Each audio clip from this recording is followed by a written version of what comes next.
Solo estimable por algunos aciertos en medio de tantos errores, por algunas perlas escondidas en el basurero de sus obras. En cambio, Lope pasaría por 1000 veces más ingenioso, más fecundo, más ameno, más elegante, menos disparatado y defectuoso, etcétera, etcétera, que Shakespeare. Etcétera, etcétera. Shakespeare se quedaría tamañito al lado de Lope. Todo esto, hasta cierto punto, estaría bien. Lo insostenible sería el decir en absoluto que los graves defectos y lunares de aquellos poetas, propios tal vez e inevitables de su tiempo, son en todos los tiempos maravillosos primores y virtudes que conviene imitar. La aplicación de esto a las cuestiones políticas y religiosas es clara y no tengo para qué hacerla. Es decir, que por mucho que Menéndez y Pelayo, lo voy a hacer yo lo que no debería hacerse para el buen entendedor, que por mucho que Menéndez Pelayo exalte a España, no puede exaltar lo que obviamente es a las claras un defecto, y un defecto gravísimo, como es la Inquisición. Pero sigue Calderón, y en esta última frase se corta Pemán. A mí lo que me carga, ya usted lo comprende y sabrá hacerlo extensivo, es el desaforado encomio de Shakespeare y el desdén con que se mira a Lope. Claro, esta frase puede hacer pensar que Valera es imbécil y que Valera, considera que Shakespeare es alguien a quien hay que denigrar y a quien hay que insultar, como hacen algunos discípulos de este hispanismo filosófico, como dice la Fundación Larramendi, que son los neobuenistas, estos buenistas que insultan a Shakespeare, insultan a Erasmo, insultan a Aristóteles, insultan a todos los que ellos consideran que no son españoles, que no tienen la patente de español. Voy a entrar en eso más tarde, pero voy a terminar este fragmento de la carta. La carta es más larga, pero dice ahora Valera, y esto lo cortaba Pemán. Entiendo que es Pemán.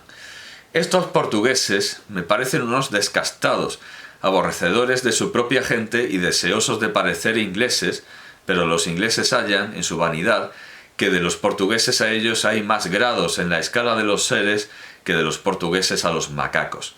Esto sin duda no lo publicó Pemán por no dar una imagen de... Claro, esto puede resultar un poco racista, es decir, Juan Valera está diciendo que los ingleses son racistas. Está diciendo que los ingleses son racistas, pero algo de complacencia hay, y en otra carta, esto es de 1881, de cuando el brindis del retiro. En 1883 le escribe Valera a Menéndez y Pelayo, recomendándole a Gonsalves Crespo, y dice: mi querido amigo Menéndez, siempre con la idea de que escriba usted para la Ilustración, por ejemplo, un artículo sobre Gonsalves Crespo, o sea, podría escribirlo Valera, pero es esto de usar a su amigo más docto como Rodrigón para que se lo lea todo, lo comprenda mejor que él y lo explique, y él aprenda con la explicación de Menéndez y Pelayo. Le envío lo que dice de él hoy de su entierro, o Diario das Noticias.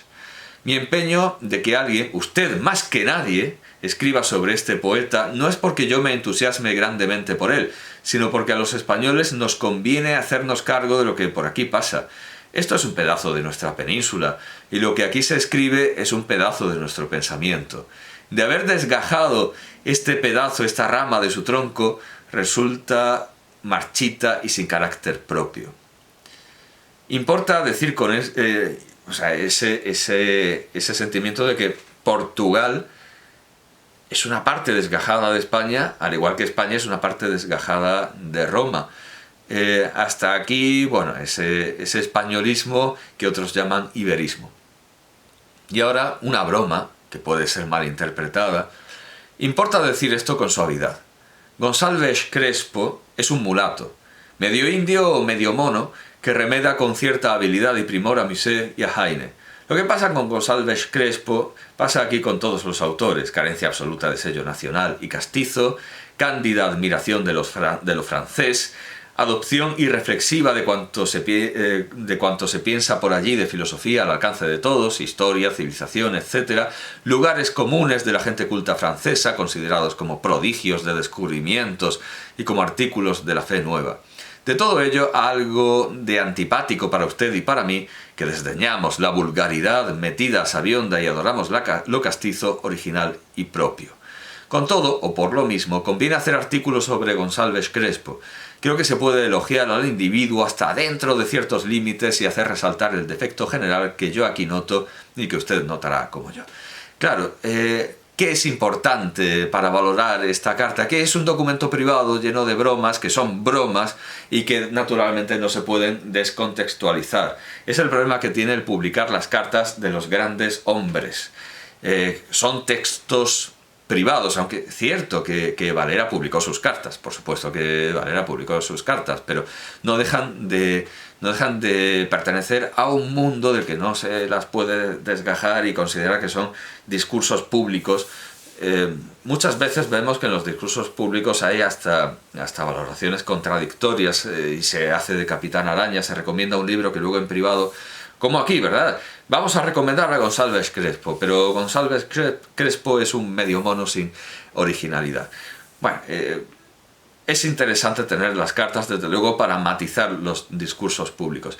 Alguien vería en esta broma, que es una broma, es un mulato medio indio, medio mono, alguien vería en esta broma una incomodante bravata, una afirmación racista que haría levantar de indignación, como en Primavera para Hitler, a un lector educado y a un lector con buenos criterios morales. Y seguramente sí. Seguramente sí. Esto es una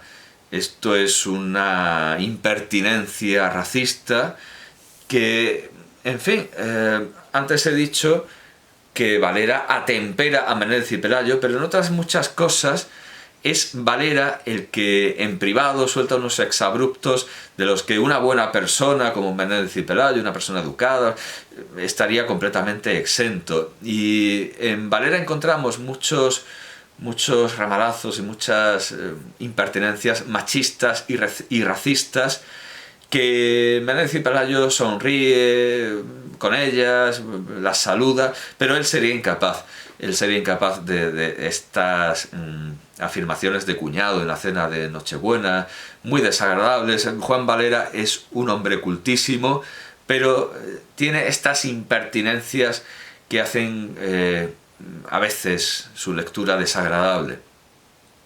Muy desagradable, muy desagradable. Y Menéndez y Pelayo, sin embargo, a pesar de esos exabruptos públicos, no incurriría en estas impertinencias machistas y racistas como las de Valera. Bueno, hecha esta nota a propósito de quién enseña a quién y quién modera y atempera a quién, me gustaría volver sobre la cuestión de Shakespeare. Ya hemos visto que a González Crespo le reprocha el galicismo mental. Bueno, pues vamos a ver lo que decía don Juan Valera en su discurso Elogio de Santa Teresa en 1879. Bien pueden nuestras mujeres de España jactarse de esta compatriota y llamarla sin par, porque a la altura de Cervantes, por mucho que yo le admire, he de poner a Shakespeare, a Dante y quizá al Ariosto y a Camoens. Fenelón y Bossuet compiten con ambos Luises, cuando no se adelantan a ellos. Es decir, no se le puede acusar de fanatismo nacionalista, como estos que insultan a Shakespeare, porque primero que a Shakespeare lo pone a la altura de Cervantes y de Dante. Pero es que dice que Fenelón y Bossuet pueden ser superiores a Fray Luis de Granada y Fray Luis de León. Esto es un galicismo mental, esto es el galicismo que le reprochaba a González Crespo de manera bestial. Decir que Fenelón y Bossuet pueden ser superiores a Fray Luis de León y Fray Luis de Granada. Pero toda mujer que en las naciones de Europa, desde que son cultas y cristianas, ha escrito, cede la palma y aún queda inmensamente por bajo comparada a Santa Teresa. Es decir, él está siendo ecuánime en sus juicios literarios muchísimo más allá del nacionalismo. ¿A qué se debe ese exabrupto contra Shakespeare? Muy evidente. A reaccionarismo, en el sentido de reaccionar ante las tonterías.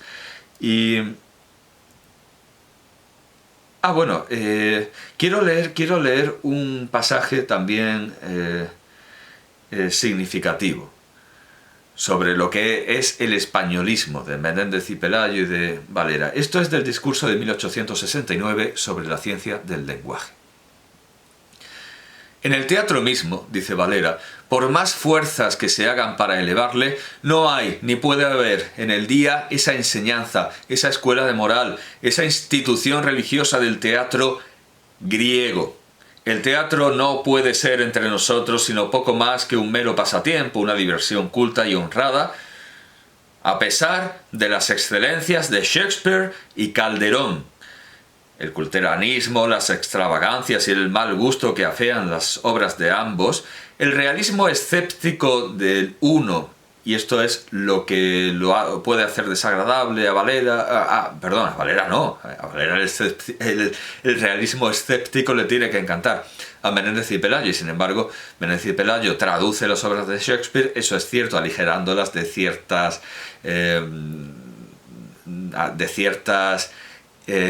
cosas que pueden ser contrarias a la fe católica, pero no de una manera bestial, como el obispo que tradujo a Teócrito cambiando el sexo del idilio homosexual cuando Menéndez y Pelayo se limitó a disimularlo. Bueno, Menéndez y Pelayo eso, disimula.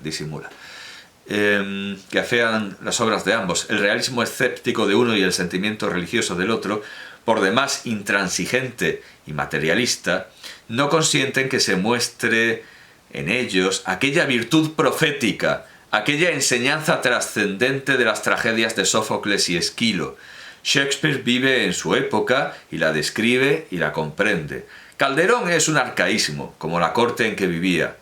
En Sófocles y Esquilo rebosa el presagio. Es decir, la cultura española, en último término, está supeditada siempre a la cultura clásica, greco-latina.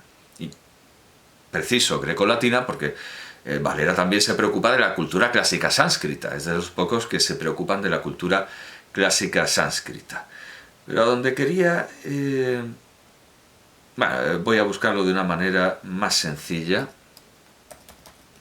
El discurso de 1868 sobre el concepto que hoy se forma de España. Y en él dice: ¿cómo, por ejemplo, llamaría nadie gloriosa a la triste revolución inglesa de 1688 si el Imperio Británico no hubiera llegado después a tanto auge? Shakespeare, cuyo extraordinario mérito no niego, a pesar de sus extravagancias y monstruosidades, pero de Calderón ha dicho cosas peores, sería tan famoso, se pondría casi al lado de Homero o de Dante, si en vez de inglés fuese polaco o rumano o sueco. Por el contrario, cuando un pueblo está decaído y abatido, sus artes, su literatura, sus trabajos científicos, su filosofía, todo se estima en muchísimo menos de su valor real. Montesquieu dijo que el único libro bueno que teníamos era el Quijote, o sea, la sátira de nuestros otros libros. Niebuhr sostiene que nunca hemos tenido un gran capitán, no recuerdo si pone a salvo al que llevó este nombre por antonomasia, y que desde Viriato hasta hoy solo hemos sabido hacer la guerra como bandoleros. Y Guizot pretende que se puede bien explicar, escribir y exponer la historia de la civilización haciendo caso omiso de nuestra historia, que da por nula. Bueno, obviamente diría Valera que le carga Shakespeare, que le cargan todas esas alabanzas de Shakespeare, e intentarían Valera y Menéndez y Pelayo poner Castelvines y Monteses de Lope de Vega a la altura, o incluso decir que es superior a Romeo y Julieta de Shakespeare, si no fuera porque Inglaterra es una gran nación. Evidentemente, es una reacción este comentario sobre Shakespeare, que no habría hecho nunca habría pronunciado un denuesto, ni siquiera ambiguo, ni siquiera como es el caso, claro, porque así parece que es un denuesto, pero no lo es.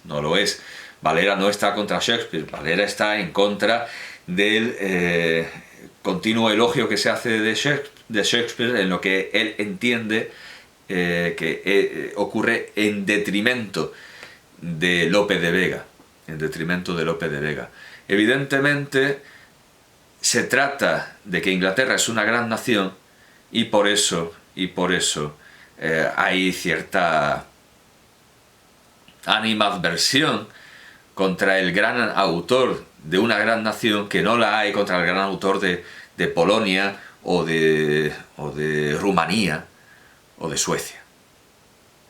Es porque Inglaterra es una gran nación por la que los hispanistas se preocupan en decir pero tiene tal o cual mancha, cuando por contra ellos hacen de esas manchas, como se queja Valera ante Menéndez y Pelayo, hacen de las manchas propias méritos y virtudes y un tachonado de estrellas sobre seda que no es. Evidentemente no lo es. Valera, además, tiene un discurso de 1876 titulado Del influjo de la Inquisición y del fanatismo religioso en la decadencia de la literatura española. Y por cierto que en él habla de los variados que son los juicios. Para Ticknor, Tirso no pasa de ser un fraile ingenioso, deslenguado y verde, sainetista, chocarrero y satírico. Para Shack es un gran poeta por todos estilos. Dudamos de que en elogio de Shakespeare pudiera decir mucho más de lo que en elogio de Tirso dice. La divergencia que se advierte en este caso particular se pudiera advertir y señalar en otros muchos. Por lo cual, si aun conocidos los hechos, cada uno los juzga a su modo, ¿qué esperanzas hay de que se convenga en las causas? Por lo tanto, no, Valera no considera que haya que derribar por tierra y enfangar a Shakespeare porque Lope de Vega es mejor, o incluso ni siquiera por esto tampoco, porque le hacen caso a Shakespeare y a nosotros no. Y entonces tenemos que ir al Globo, tenemos que ir al Teatro del Globo con una garrafa de ácido y echársela a Shakespeare en la cara y salir corriendo.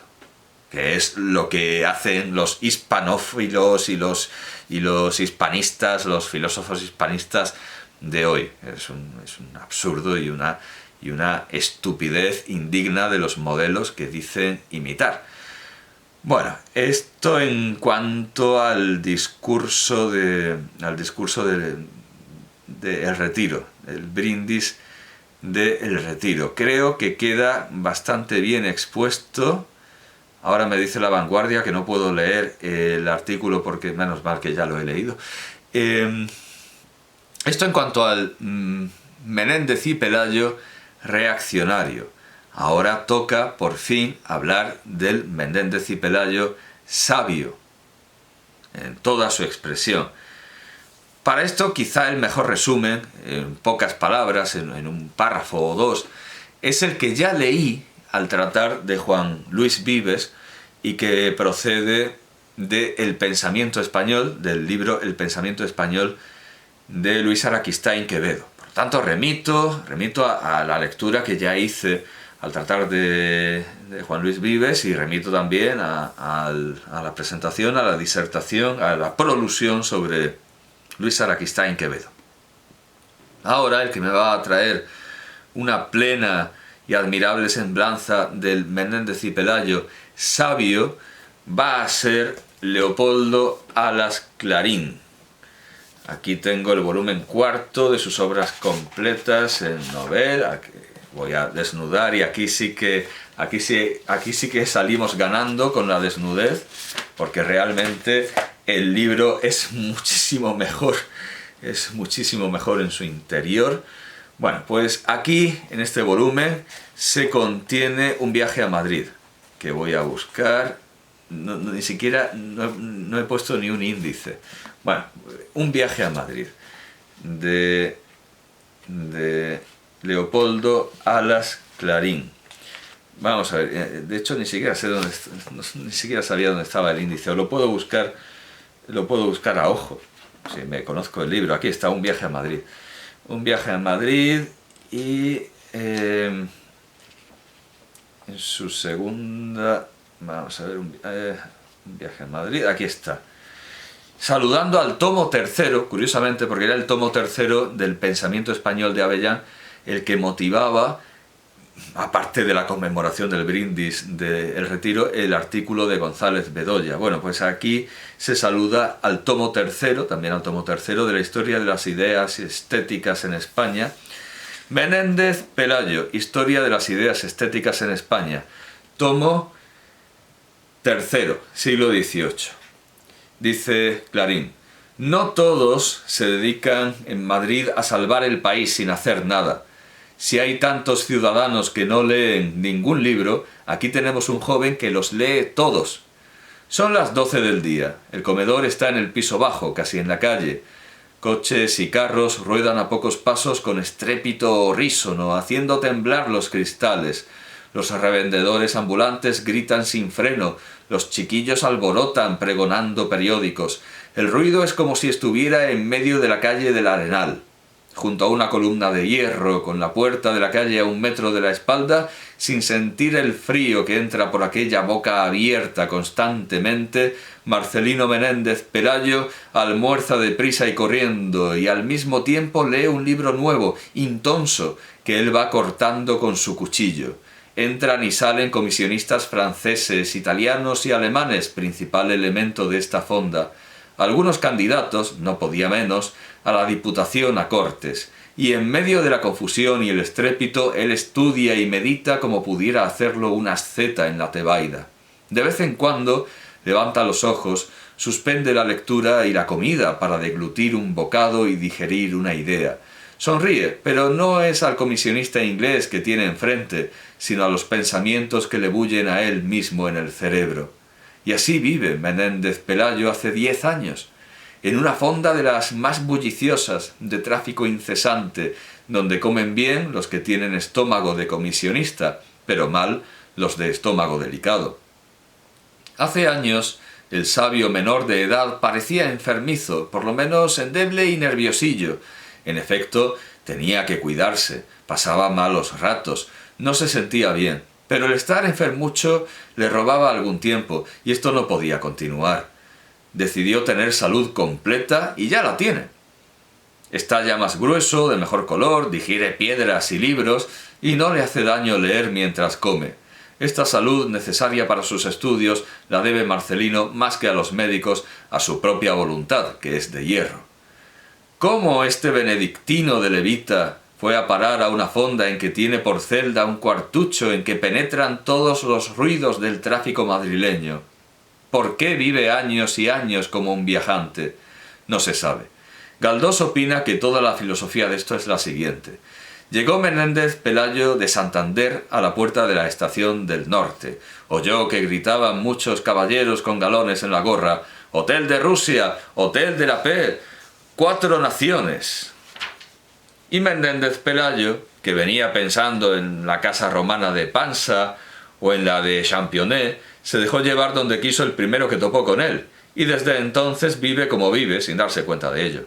Al verse en el portal de la fonda, creyó ver el patio de la casa de Salustio, y reconoció el lienzo que contiene la pintura mural de Acteón, y vio las columnas del Plateus, y luego el tablinum y las fauques que dejaba atrás. ¡Oh! El lujo, la grandeza y la paz silenciosa los lleva Marcelino en el alma. Y no hay carros de mudanzas, y comisionistas mudables, platos inmutables, ni trajín ni trajineros que valgan para perturbar su pensamiento tranquilo. Si el ruido material y grosero no le altera, tampoco le da jaqueca, ni menos le atolondra el ir y venir de las ideas modernas, el flujo y reflujo de la ciencia moderna, y en medio de sus batallas estrepitosas vive y medita, aunque algunos que le conocen mal supongan que es un oscurantista que no sabe nada de los estudios contemporáneos y que desprecia los descubrimientos del día. No, por cierto, Menéndez Pelayo lee así lo nuevo como lo antiguo. Tiene al dedillo la estética flamante, sabe lo que piensa la psicología fisiológica, habla de Spencer y de Haeckel, porque los ha leído. Pero como tiene pensamiento propio, como es un talento original y fuerte, tampoco turban el orden de sus ideas estos otros ruidos de la calle, estas entradas y salidas de franceses, ingleses y alemanes. Fácil es conquistar a uno de esos muchachos aplicados, espíritus incoloros, ánimos de cera que han nacido para ser sectarios, para repetir ideas o frases.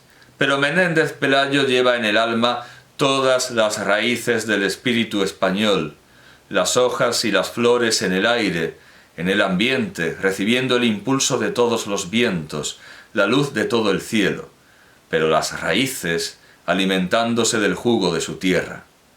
Yo lo confieso, cuando volvía de la calle días atrás y encontraba a Marcelino en el comedor de la fonda, desafiando las pulmonías que se colaban por aquellas fauques de la puerta abierta, cogía su mano amiga como un náufrago una tabla.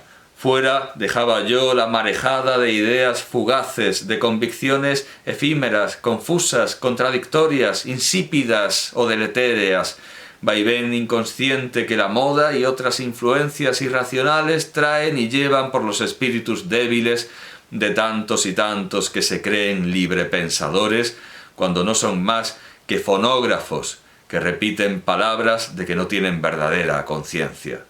Dejaba fuera también ese empirismo antipático que cree nacer de una filosofía y nace de la viciosa vida corriente, sensual y superficial, en la que no hay una emoción grande en muchos meses, ni un rasgo de abnegación en muchos años, ni una lágrima de amor en toda la vida. Dejaba fuera la envidia jactanciosa, la ignorancia dogmática y aquel espíritu noble y bien educado, clásicamente cristiano, cristianamente artístico, era como un asilo para quien, como yo, flaco de memoria, de voluntad y entendimiento, tiene, por tener algo bueno, un entusiasmo histérico, tembloroso, por la virtud y la belleza, por la verdad y la energía, entusiasmo que unas veces se manifiesta con alabanzas del ingenio y de la fuerza y otras con reírme a carcajadas que algunos toman por insultos de la necedad vanidosa, de la impotencia gárrula y desfachatada, de la envidia mañosa y dañina. En Menéndez Pelayo lo primero no es la erudición, con ser esta asombrosa. Vale en él más todavía el buen gusto, el criterio fuerte y seguro y más amplio cada día, y siempre más de lo que piensan muchos. Marcelino no se parece a ningún joven de su generación, no se parece a los que brillan en las filas liberales, porque respeta y ama cosas distintas. No se parece a los que siguen el lábaro católico, porque es superior a todos ellos con mucho, y es católico de otra manera y por otras causas. Hay en sus facultades un equilibrio de tal belleza que encanta el trato de este sabio, cuyo corazón nada ha perdido de la frescura entre el polvo de las bibliotecas. Menéndez va a los manuscritos no a descubrir motivos para la vanidad del bibliógrafo, sino a resucitar hombres y edades. En todo códice hay para él un palimpsesto, cuyos caracteres borrados renueva él con los reactivos de una imaginación poderosa y de un juicio perspicaz y seguro. Tiene, como decía Valera, extraordinaria facilidad y felicidad para descubrir monumentos. Es sagaz y afortunado en esta tarea, que no es de ratones cuando los eruditos no son topos. Antes de comenzar su obra magna, la historia de la literatura española, que tomará en el reinado de los reyes católicos, donde la dejó Amador de los Ríos, sin perjuicio de volver a los siglos anteriores si la vida le dura bastante, antes digo de emprender semejante empeño formidable, por vía de introducción, escribe Menéndez su Historia de las ideas estéticas en España. El último tomo publicado es el tercero.